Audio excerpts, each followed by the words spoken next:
Selamat pagi semua, saya Aprilian Kristina Gula dari Prodi D3 Keperawatan, Kampus Tikes Mitra Husada Medan, ingin menjelaskan tentang sistem integumen. Kulit merupakan organ tubuh yang terletak paling luar dan membatasinya dari lingkungan hidup manusia, dan juga merupakan organ esensial dan vital serta merupakan cerminan kesehatan dan kehidupan.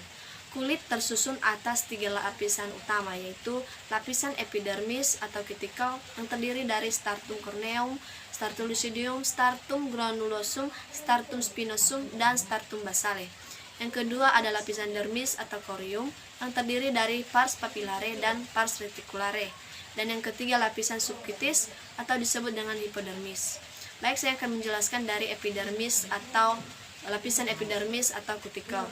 Yang terdapat stratum corneum adalah lapisan kulit yang paling luar, terdiri atas beberapa lapisan sel gempeng yang mati tidak berhenti dan protoplasmanya telah berubah menjadi keratin atau zat tanduk dan terdiri dari 15-30 lapisan sel keratin. Kedua, stratum lucidium terdapat langsung di bawah lapisan corneum atau lapisan sel terang, lapisan sel gempeng tanpa inti, protoplasmanya yang berubah menjadi protein atau elerdin dan hanya ada pada kulit yang tebal, tampak lebih jelas dengan telapak kaki dan tangan. Yang ketiga ada stratum granulosum terdiri atas 2-3 lapisan sel gempeng granular dan lapisan bulir padi, dan sitoplasmanya berbutir-butir kasar atau keratohyalin, terdapat inti di antaranya, juga tampak jelas di telapak tangan dan kaki. Kemudian ada stratum spinosum terdiri dari 5-8 lapisan yang paling tebal 0,2 mm sel berbentuk poligonal yang besarnya berbeda-beda karena adanya proses mitosis. Terdapat sel Langerhans. Lapisan ini memproduksi keratin yang merupakan protein yang tidak larut air untuk menjaga kelembapan kulit. Selanjutnya ada stratum basale, yaitu lapisan epidermis yang paling dalam berkontak dengan dermis yang terdiri atas sel-sel berbentuk kubus atau kolumnar yang terdiri dari sel pembentuk melanin yang mengandung pigmen. Sel-sel basal mengadakan mitosis dan berfungsi untuk reproduktif.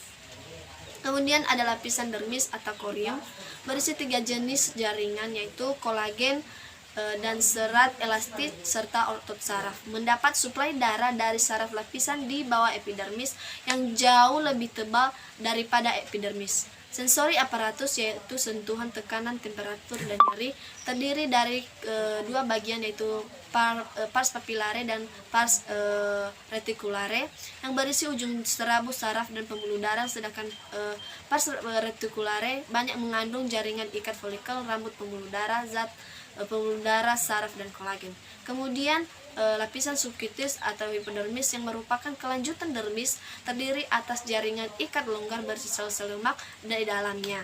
Lapisan sel lemak disebut panniculus adiposa yang berfungsi sebagai cadangan makanan, dan lapisan ini terdapat ujung-ujung saraf tepi, pembuluh darah, dan getah bening tebal. Tipisnya jaringan lemak tidak sama mengandung pada lokalisasinya. Di abdomen dapat mencapai ketebalan 3 cm, kelopak mata dan penis sangat sedikit dan fungsinya sebagai isolator panas bagi tubuh.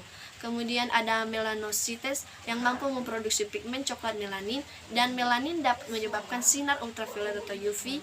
Sinar UV lain berisi energi tinggi foton yang dapat merusak DNA mutasi melanin dan mencegah kerusakan DNA, membantu mencegah kanker kulit.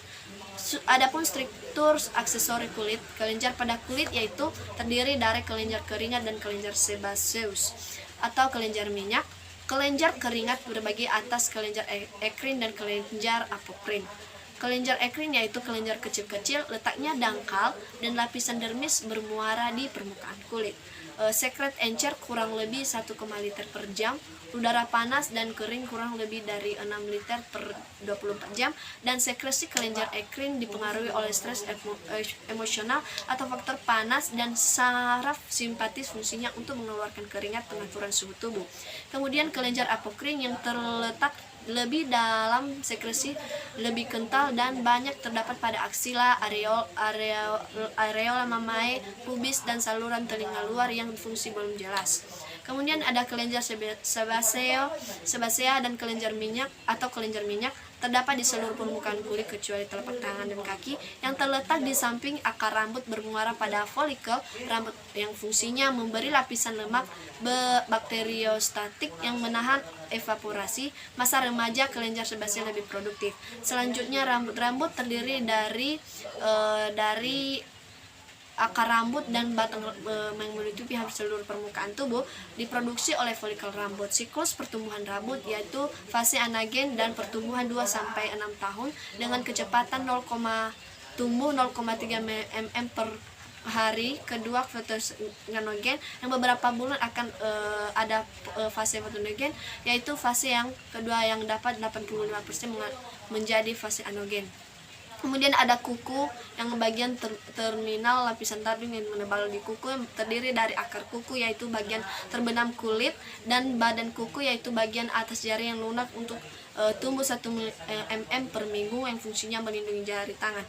Adapun fungsi kulit yaitu fungsi proteksi yang menjaga bagian tubuh yang dengan gangguan fisik yang mekanis, misalnya tekanan, gesekan, tarikan, gangguan kimiawi terutama pada sifat iritasi sebagai lisokarbon asam alkali yang gangguannya bersifat panas seperti radiasi sengatan UV, gangguan infeksi luar seperti kuman, bakteri, jamur dan lain-lain. Hal-hal yang di atas terjadi karena adanya bantalan lemak tebal lapisan kulit yang serabut jahat penunjang yang berperan sebagai perlindungan terhadap gangguan fisik.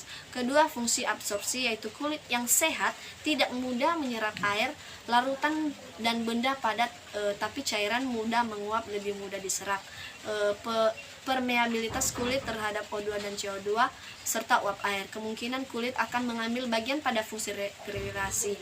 Dan yang selanjutnya fungsi ekskresi yaitu kelenjar kulit mengeluarkan zat yang tidak digunakan oleh tubuh dari sistem metabolisme seperti NaCl, urea, asam urat dan amonia. Sebum yang diproduksi dari melindungi kulit akan menahan evaporasi air yang kelebihan sehingga kulit tidak menjadi kering. Produksi lemak dan keringat di kulit menyebabkan keasaman kulit yang pH-nya 5-6,5.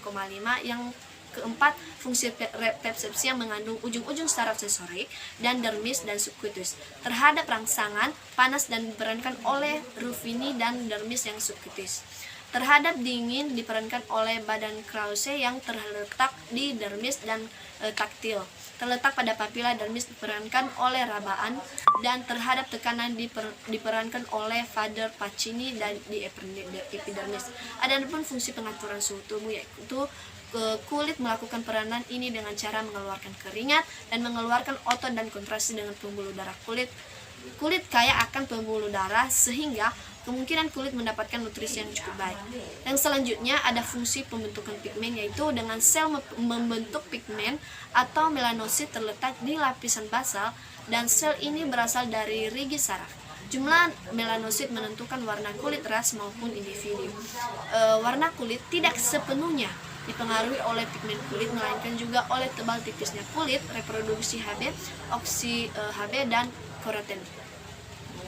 Selanjutnya fungsi keratinisasi yaitu proses berlangsungnya 14-21 hari terhadap infeksi secara mekanis fisiologi dan fungsi pembentukan vitamin D dengan mengubah 7 dihidroksin kolesterol dengan bantuan sinar matahari.